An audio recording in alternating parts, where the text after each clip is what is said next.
Greetings, my dear friends. Just 2 decades ago, 2 short decades ago, we were contemplating and discussing the peaceful rise of the dragon. There was this great Deng's 24 character strategy, which essentially said observe calmly, secure our positions, cope with affairs very calmly, hide capacities, bide time. Maintain a low profile. Don't claim leadership. This peaceful rise of the dragon in 2 short decades under Xi Jinping has changed and has changed so much that is as different as chalk and cheese. Xi feels China's time has come. Its time has come to claim leadership of the world, and it is employing its diplomats as wolf warriors using a combination of inducements, coercion, and brinkmanship. China today has a problem with everybody and is a problem for everybody. The Wuhan virus has only added to all of these problems. And assertingly, seemingly more reckless China has issues with every one of its neighbors. Its ally, Russia, where it claims Vladivostok, Japan, with claims on Senkaku Islands, Taiwan, it wants to consummate the marriage with Taiwan and integrate Taiwan with itself. Hong Kong, well, it's by and large a done deal. There is territorial aggression with Philippines, Vietnam, Indonesia, Thailand over the South China Sea. With India, there's already an ongoing, nearly hot war, and we are not even going into the disputes with other countries like Tajikistan, Myanmar, Bhutan, Mongolia, even Nepal, and its own close ally, North Korea.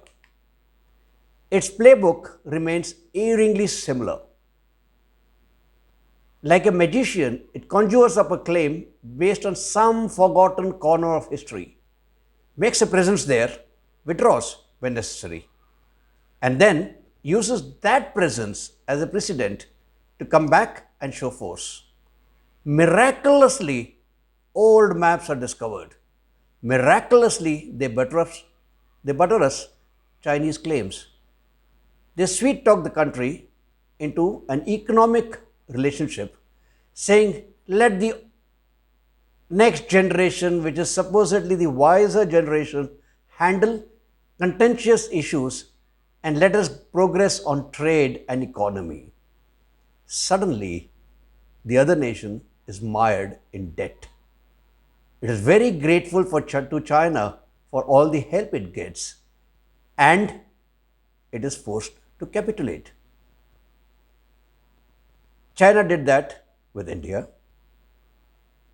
For many years, we kept on going ahead with Hindi Chini bye bye, including President Xi and Prime Minister Modi jhula together and going on to Wuhan. But what happened? Ladakh.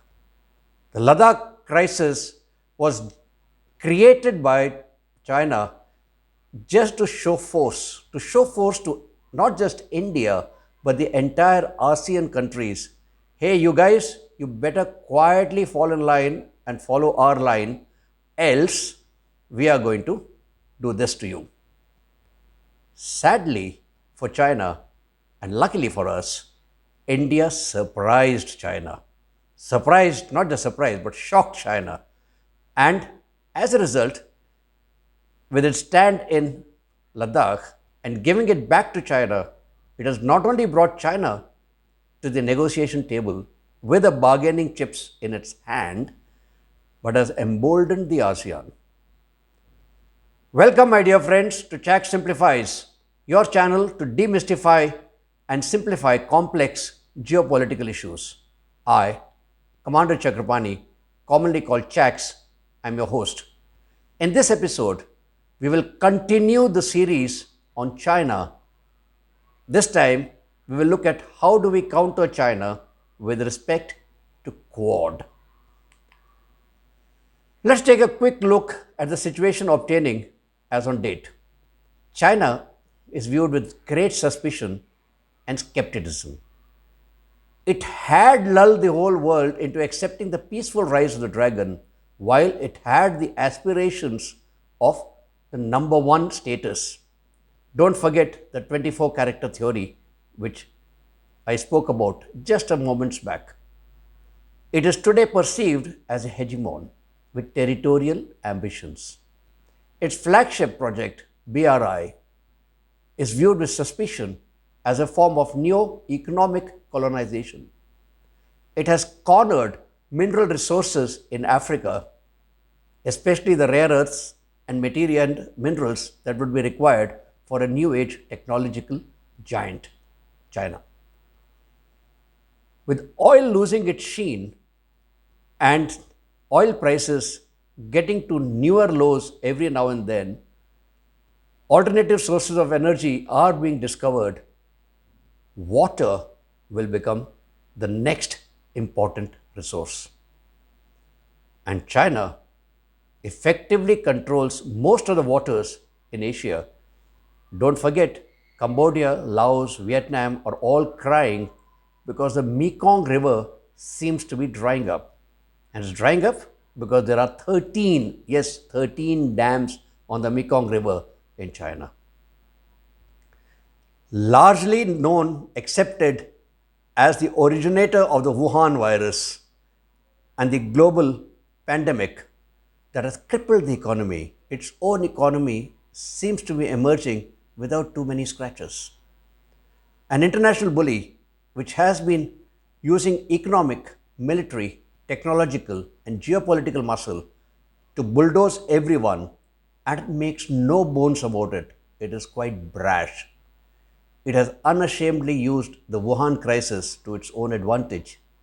It is a global rising power, a rising threat, aspiring to take over the US and the mantle of the superpower. On the other hand, if you look at the Indo Pacific, this region is governed by, someone said, by the Miles Law. A country's perspective on the Indo Pacific is determined by the location of the observer. It's in a state of flux, conceptually and militarily, with countries like India, Japan, US, Australia coming out of their own and interpreting the idea of Quad, which is yet to take roots.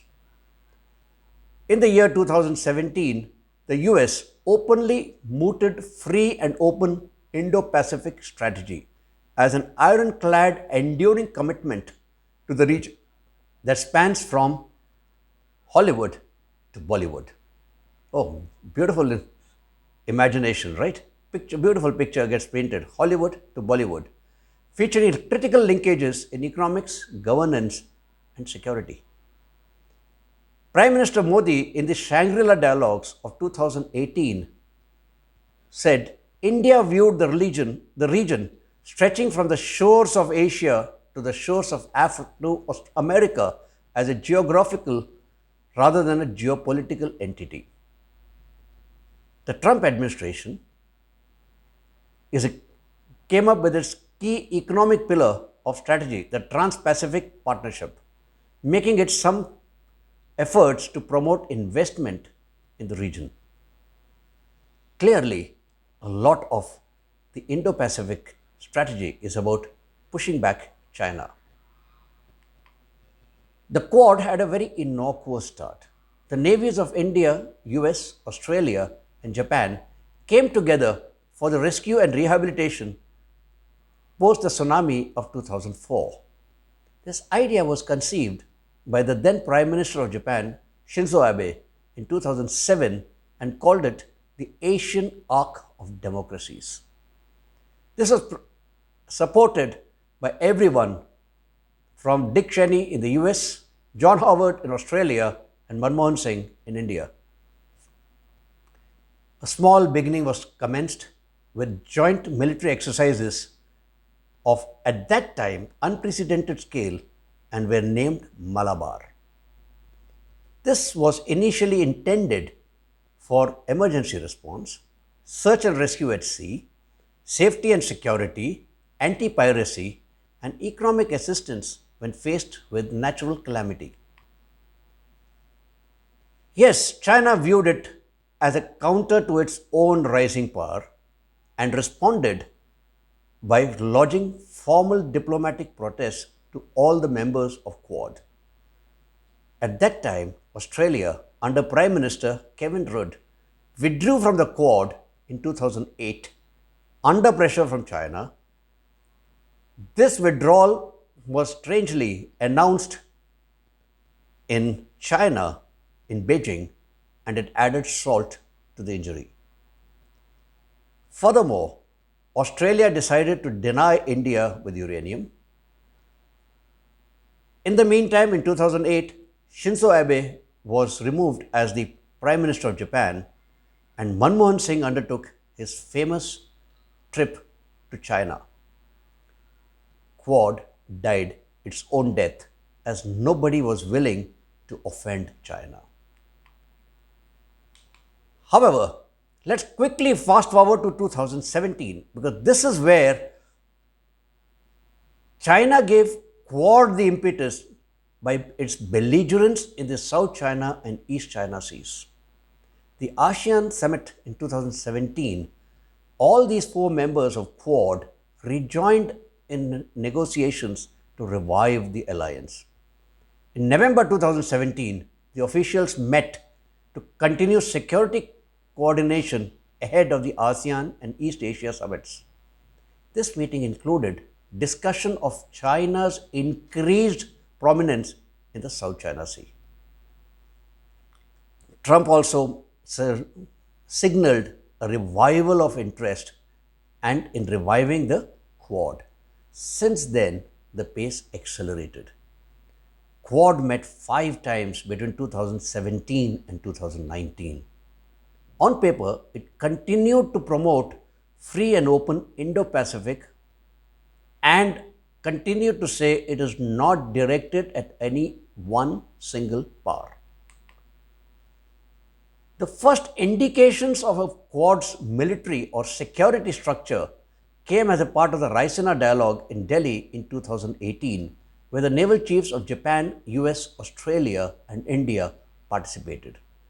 The shores of Asia to Americas, the Hollywood to Bollywood description of the region showed its renewed interest.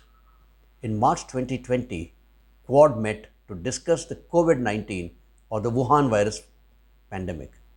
They were joined for the first time by New Zealand, South Korea, and Vietnam. In July 2020, Japan, US, and India were in talks to revive the Malabar with Australia. Right. In October 2020, Quad foreign ministers, despite the pandemic, met physically in Tokyo. In October 2020, Australia was invited formally to join the Malabar. So then, what are the compulsions of each of these players that Quad is a constituent or against with? Let's start with China because that is the elephant in the room. China dreams of centrality of China, the Middle Kingdom. It feels it is a power whose time has come.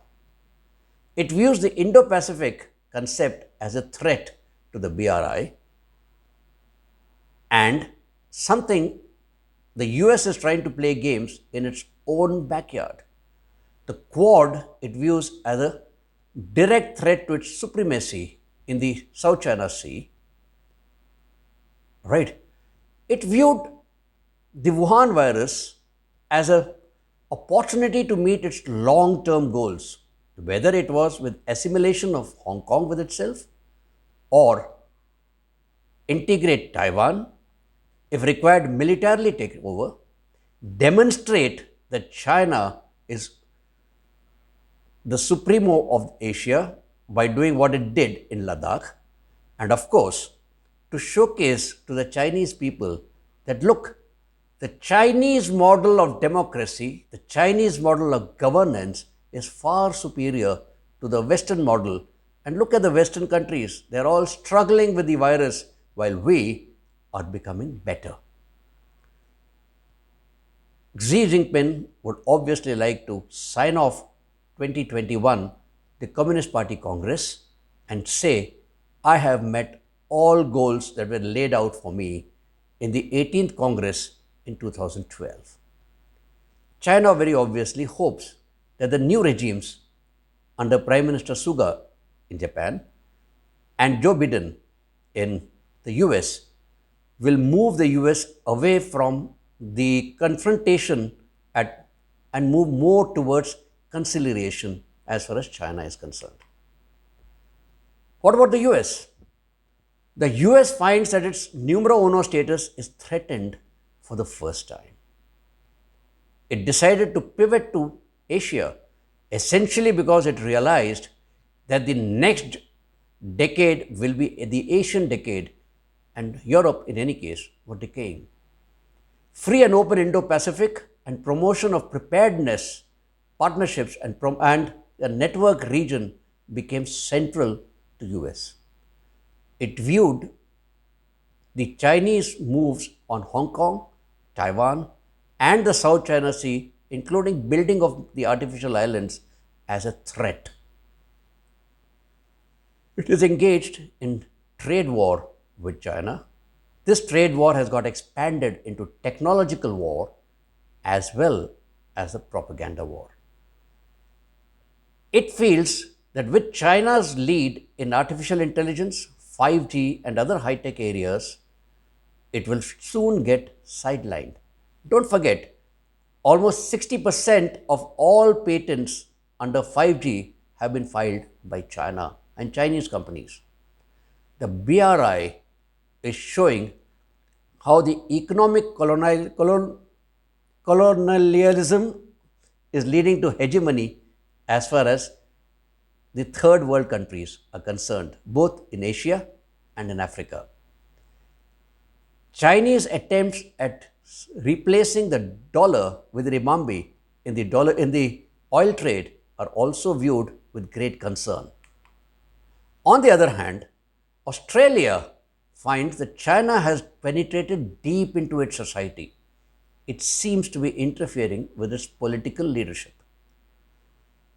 China has threatened and carried out these threats with tariff and non-tariff barriers and economic repercussions the moment Australia asked for a probe into the Wuhan virus. To safeguard itself, it has signed the reciprocal access arrangement or agreement with Japan and with other countries to ensure that its interests are safeguarded. And of course, the RAA strengthens access to each other's military facilities, including training. Japan is threatened by China with its claims over the Senkaku Islands. Japan also realizes that many of its supply chains are overly Chinese dependent and they've all gone into China. China is embedded into the economic fabric of Japan, and Japan needs to desperately diversify. Japan has responded by sponsoring the industry to move out of China and has created a fund of $2.2 billion for the purpose. And finally, India. In India, especially post the breakup of the Soviet Union and the world moving towards a unipolar status, has led to a rethink of the non-alignment strategy of India. Non-alignment in any case is dead and India must hedge its bets. On the other hand, it tried its best to separate China and Pakistan and said, let me mend fences with one of my belligerent neighbors, China. It does not seem to have worked out. China is too big to be tackled alone. India faces a very adverse balance of trade of over $80 billion in 2020. it has actually swallowed up Indian manufacturing to a large extent by providing very cheap goods, whether it is agarbattis to the APIs, the active pharmaceutical ingredient, as far as the pharma industry is concerned. Therefore, it is adversely affecting India's employment generation and industrial growth. China continues to support Pakistan militarily, politically, economically. The string of pearls, which at one time was a real concern, buried for a while, has become active all over again, with China focusing on Maldives, Sri Lanka, Bangladesh, Myanmar, Thailand. Some of these countries, like Maldives and Thailand, are pushing back, some are hedging bets. Post the Wuhan virus and the reorganization of global supply chains, India also wants a piece of action. Therefore, India has signed a series of bilateral agreements with Japan, Australia, and the US. Quad, in many ways, is simply merging and integrating these agreements into one structure. The border action by Pakistan and China for years, for decades, has kept the focus over the land frontier in the north. This was a deliberate Chinese ploy because it kept India away from focusing on its navy and the Indian Ocean region. The Indian Ocean region, as far as India is concerned, in its own backyard, it has natural advantages, potential for both military and non-military leadership, whether it is from the point of view of trade, safety security at sea, anti-piracy, employment generation, you name it. The two island chains, the Andaman and the Laccadives, are natural aircraft carriers from where India can demonstrate its intentions. Having taken a look at each of the countries that are affected by Quad, let's look at the challenges the Quad faces. First and foremost is the ASEAN countries, China's immediate neighbors. And for the ASEAN, China is the elephant in the room. All the ASEAN countries have problems with China, but they have major vulnerabilities. I spoke about the water problem, the Mekong River with Laos, Thailand, Vietnam, Cambodia. All of them are not equally threatened, and therefore they tend to take very ambiguous stance. Don't forget, as recently as last week, the RCEP has been signed despite reservations that ASEAN had and despite India not being in favor of it. I am of the view that RCEP is in some ways Chinese attempt to ring fence itself and the ASEAN from Quad. There is, well, rumors say so, that there is a clause that China will have to be taken permission from if any of the ASEAN countries want to get into a military pact with anyone outside of RCEP, effectively Quad. Well, Asia Pacific or Indo Pacific, there is no system as such. There are no common goals, there is no unity. Therefore, this will have to be forged. China is peddling the narrative that Quad is like the sea foam. Some ASEAN nations are definitely swayed by this. All ASEAN nations are definitely concerned what will happen if the Malacca Straits or any of the restricted waters are threatened.